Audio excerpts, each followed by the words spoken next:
Depuis le moment où la conscience humaine a pour la première fois dépassé l'environnement physique immédiat et s'est tournée vers le cosmos immensément vaste, l'humanité a été captivée par une question apparemment simple, mais infiniment profonde sur l'univers: quelle est exactement la vitesse de la lumière?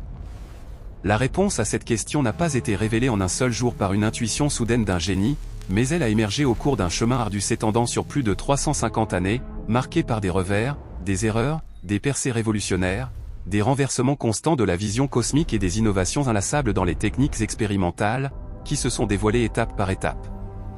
Cette histoire est bien plus qu'une simple succession de chiffres et d'équations mathématiques, elle constitue une épopée grandiose sur la manière dont l'humanité, avec une patience inébranlable et une persévérance tenace, a tenté d'imposer un ordre mesurable au chaos le plus mystérieux de la nature.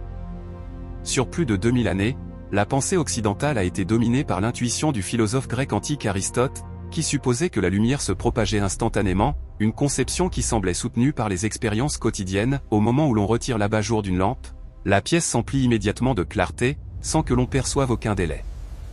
Cette idée a persisté jusqu'au XVIIe siècle, et presque personne n'osait la remettre en question. Le premier à tenter sérieusement de mesurer la vitesse de la lumière fut le savant italien Galilée au début du XVIIe siècle.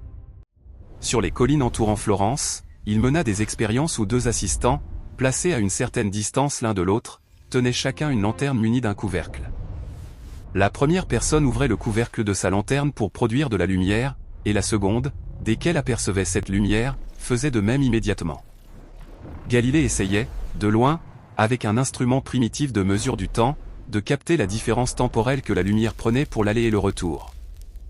Bien que l'expérience n'ait pas fourni une valeur finie, il comprit avec une perspicacité remarquable: si la lumière possède effectivement une vitesse, elle doit être si immense qu'elle dépasse largement le temps de réaction humain et les limites des instruments grossiers de l'époque. Bien que cet essai ait échoué, il exposa pour la première fois l'idée révolutionnaire que la vitesse de la lumière pourrait être mesurable, pavant ainsi la voie pour des mesures précises futures. La première preuve convaincante que la vitesse de la lumière est finie ne vint pas de la Terre, mais du ciel. En l'année 1676, l'astronome danois Ole Rmer, travaillant à l'Observatoire de Paris, découvrit des écarts systématiques dans les temps des éclipses de la lune Io de Jupiter, également connue comme la première lune de Jupiter. Lorsque la Terre s'éloignait de Jupiter sur son orbite, les entrées d'Io dans l'ombre de Jupiter survenaient toujours plus tard que prévu. Lorsque la Terre se rapprochait de Jupiter, elles arrivaient toujours plus tôt.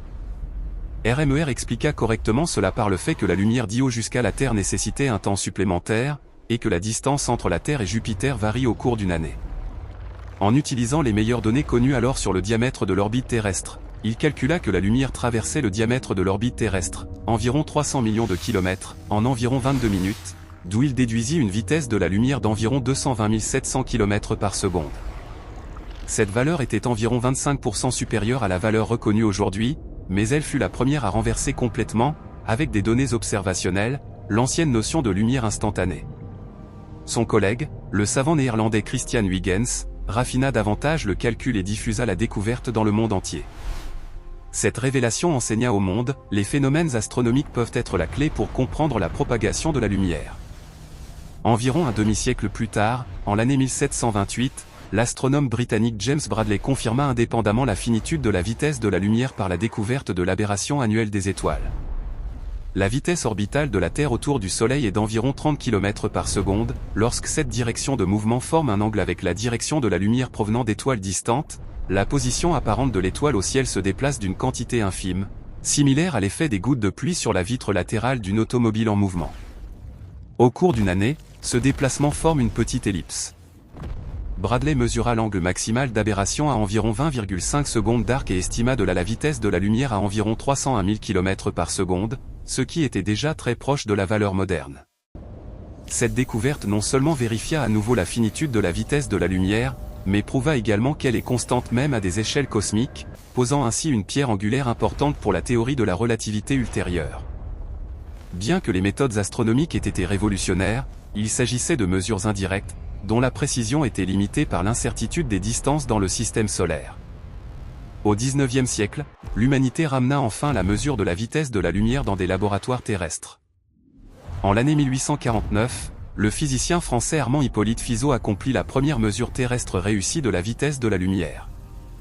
Il plaça entre une source lumineuse et un miroir distant de 8,6 km une roue dentée tournant rapidement. Lorsque la vitesse de rotation de la roue augmentait, la lumière de retour était interceptée par la dent suivante et obscurcie. Par un ajustement précis de la vitesse de rotation, il mesura que la lumière prenait environ 55 microsecondes pour l'aller-retour sur plus de 17 000 mètres, d'où il déduisit une vitesse de la lumière de 315 000 km par seconde, avec une erreur de seulement environ 5%. Cette expérience ouvrit l'ère de la mesure directe de la vitesse de la lumière sous des conditions contrôlées. Seulement un an plus tard, en l'année 1850, le physicien français Léon Foucault améliora considérablement la méthode de Fizeau avec un miroir tournant rapidement. La lumière était envoyée vers un miroir fixe distant de quelques kilomètres et réfléchie en retour, tandis que le miroir tournant se déplaçait d'un petit angle, de sorte que le rayon de retour était légèrement dévié. En mesurant cette déviation, Foucault détermina une vitesse de la lumière de 298 000 km par seconde.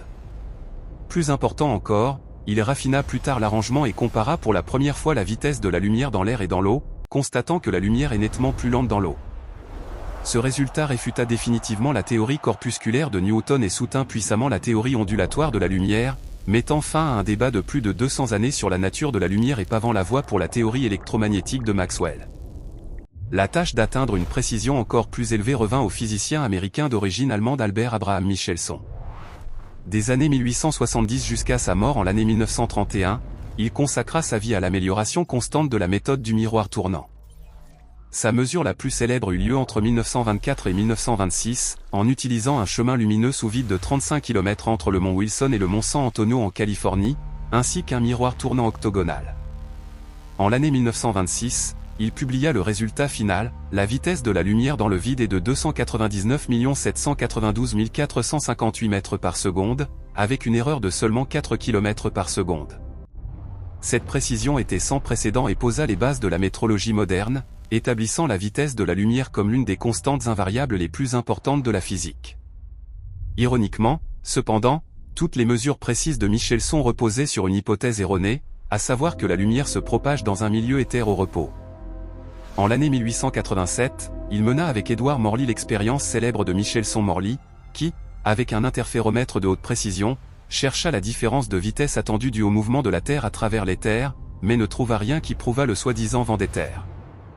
Ce résultat nul détruisit complètement l'hypothèse de l'éther et libéra la voie en 1905 pour la théorie de la relativité restreinte d'Einstein. Einstein proclama audacieusement, la vitesse de la lumière dans le vide est identique pour tout observateur inertiel, indépendamment du mouvement de la source lumineuse, et représente une limite cosmique de vitesse insurmontable, désignée par le symbole c. Cette théorie révolutionna les concepts de temps et d'espace et reconstruisit toute la physique. Après Einstein, la mesure de la vitesse de la lumière ne servit plus à découvrir l'inconnu, mais à vérifier avec haute précision les théories fondamentales et à raffiner d'autres constantes. Des années 1950 aux années 1960 du XXe siècle, les scientifiques utilisèrent des résonateurs à micro-ondes et des techniques laser précoces pour réduire l'erreur de mesure à moins d'1 km par seconde. En l'année 1972, l'équipe de Kenneth Evanson au National Bureau of Standards aux États-Unis mesura directement la fréquence d'un laser et obtint une vitesse de la lumière de 299 792 458,50 mètres par seconde, avec une erreur de seulement 1 mètre par seconde. Cette précision reflétait le bond en optique quantique et prouvait la parfaite concordance de la vitesse de la lumière avec la mécanique quantique. Une telle haute précision posa cependant un problème philosophique, les minuscules erreurs restantes ne provenaient plus de la lumière elle-même, mais des définitions imprécises du mètre et de la seconde. Le mètre était longtemps lié à une barre métallique à Paris, la seconde à la rotation de la Terre, plus tard aux oscillations des atomes de césium. En l'année 1983, la 17e conférence générale des poids et mesures résolut ce problème de manière radicale. Elle définit la vitesse de la lumière dans le vide exactement comme 299 792 458 mètres par seconde et redéfinit le mètre comme la distance que la lumière parcourt dans le vide en un 299 792 458e d'une seconde. Dès lors, la vitesse de la lumière ne fut plus mesurée, mais fixée comme une constante précisément définie, unifiant le système international d'unité et assurant la cohérence scientifique globale. Jusqu'au mois de novembre de l'année 2025, cette valeur n'a pas changé d'un seul mètre depuis 1983. Elle est profondément ancrée dans le système international d'unité et soutient les définitions de la longueur, du temps et d'innombrables autres unités. Les technologies modernes comme les horloges atomiques à réseau optique et les peignes de fréquence atteignent dans la pratique des incertitudes relatives inférieures à 10 à la puissance -18. Que ce soit à bord de vaisseaux spatiaux ou dans des observatoires lointains, la valeur fixe de la vitesse de la lumière s'est garantie la synchronisation parfaite des normes mondiales de temps et de longueur. Au cours des dernières années, la communauté scientifique a vérifié davantage l'absolue invariabilité de la vitesse de la lumière.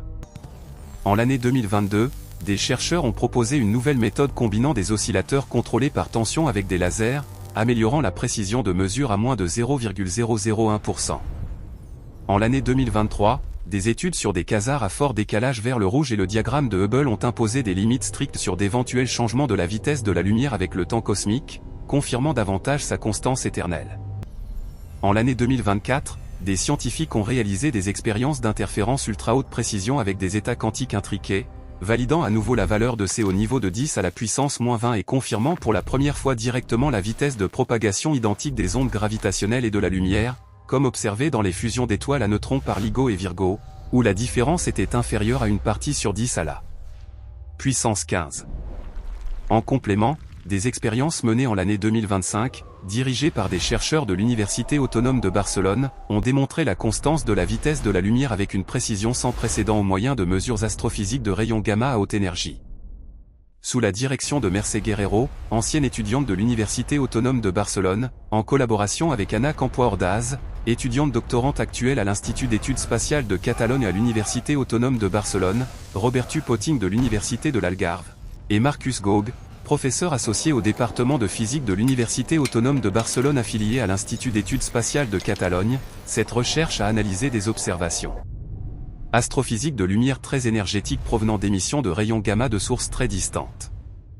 L'équipe a combiné une collection de limites existantes issues de mesures astrophysiques de rayons gamma à très haute énergie en utilisant une nouvelle méthode statistique pour tester une série de paramètres violant l'invariance de Lorentz, actuellement favorisée par les théoriciens, dans l'extension du modèle standard. Cela a permis de tester de minuscules différences dans la vitesse de groupe des photons, qui pourraient s'accumuler en retard d'arrivée mesurable sur Terre si les photons étaient émis simultanément d'une source située à une très grande distance. L'étude a utilisé des données du télescope MAGIC.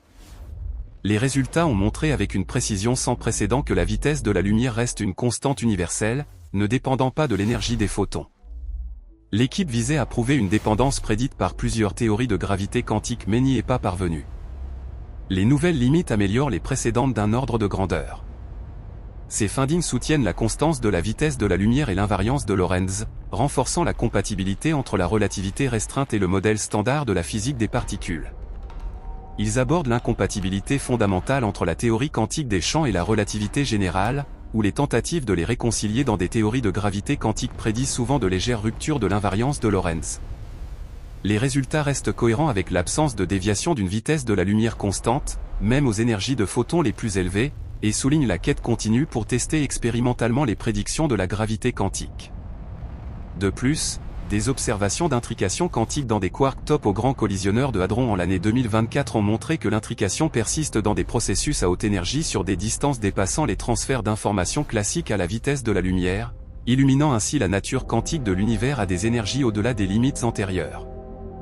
Des lanternes que Galilée alluma sur les collines toscanes jusqu'aux applications actuelles où l'invariance de la vitesse de la lumière définit la réalité elle-même, ce voyage scientifique de plus de 350 années relie les accomplissements glorieux de l'astronomie, de l'optique de précision, de la physique atomique, de la théorie de la relativité et de la métrologie. Aujourd'hui, la vitesse de la lumière est bien plus qu'un nombre connu, elle est l'étalon invariable avec lequel l'humanité mesure l'univers, un témoignage commun des lois les plus élégantes de la nature et de la force étonnamment endurante de l'exploration scientifique humaine.